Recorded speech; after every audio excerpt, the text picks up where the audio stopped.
We all think we know the story of Palm Sunday. But what if I told you the cheering crowds that day, they might have gotten it completely wrong? Let's dive into the one symbol that reveals this huge gap between what they expected and what was really happening. All right, so this verse from John 12:13 just drops us right into the middle of the action. Can you just picture it? The energy in the air must have been electric. You've got this massive crowd, a king is arriving, and then there's this one crucial symbol that defines the entire day, the palm branch. But what was that really all about?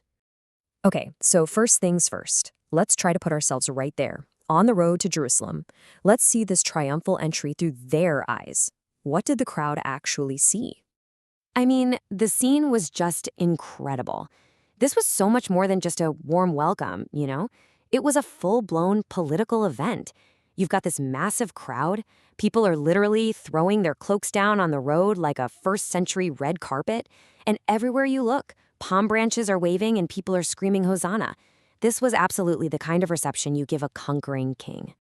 So that brings up the big question, why palm branches? Why not something else? See, this was not a random choice. For everyone there that day, the palm branch was this incredibly powerful symbol of victory. Let's really dig into what they were thinking. That little palm branch was packed with meaning. First off, it was a symbol of military victory. Think of it like a ticker tape parade for a general coming home from war. Second, it was a sign of royal recognition, that red carpet treatment we were talking about. But the big one, the most important one, was what it meant for their national hope. They were expecting a political messiah who would finally kick the Romans out. So when they waved those palms, it was a political statement, loud and clear. And get this. Even that word they were all shouting, Hosanna, we usually think of it as just a word of praise, right? But it's so much more than that. It comes from the Hebrew Hoshiana, which literally means save us now, or save we beg you. This wasn't just a happy cheer. It was a desperate cry for immediate political salvation. They weren't just praising a great teacher. They were pleading with a king to rescue them from Roman rule.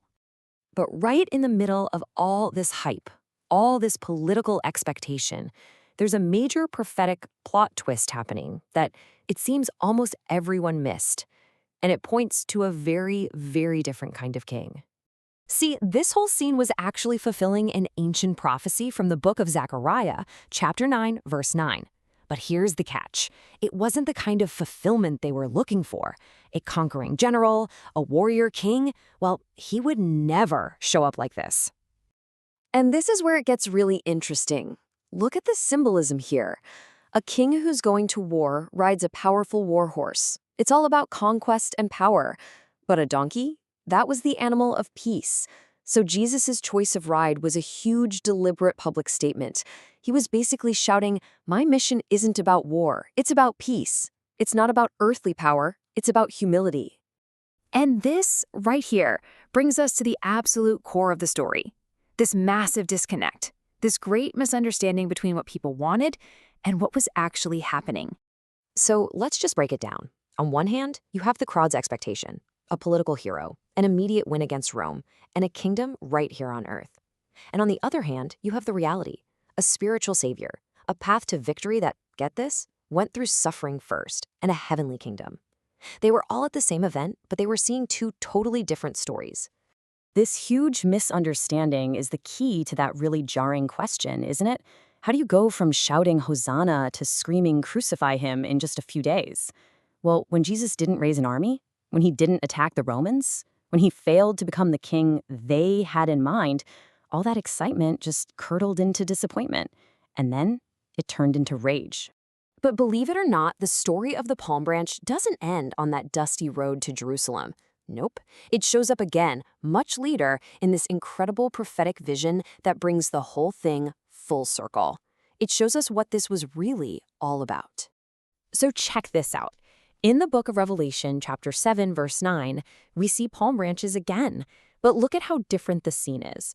This crowd isn't just from Israel. It's made up of people from every nation. And they're not standing on a road. They're standing before a heavenly throne. The whole context has completely flipped from a temporary political hope to an eternal spiritual reality.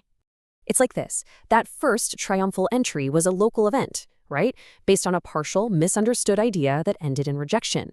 But this final fulfillment, it's universal. Everyone's included. Everyone finally gets it, and it leads to eternal victory. Even the cry changes. It's not a desperate "save us now" anymore. It's a triumphant shout, "Salvation belongs to our God." The victory they hoped for on Palm Sunday finally happens, just in a way they could have never imagined.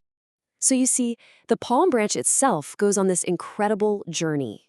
It starts as a symbol of earthly expectation and ends as a symbol of heavenly fulfillment. It's the thread that connects the temporary praise for a king they misunderstood to the eternal worship of the Savior they finally see clearly. It perfectly bridges that gap between the victory the crowd wanted and the victory that was truly won. And so this ancient symbol of a hoped-for victory actually points us to a future celebration that's been promised. The whole story of the palm branch is really a challenge for us, isn't it? It asks us to look past our own expectations to see a much bigger, more incredible reality. Hope you are ready with palm leaves.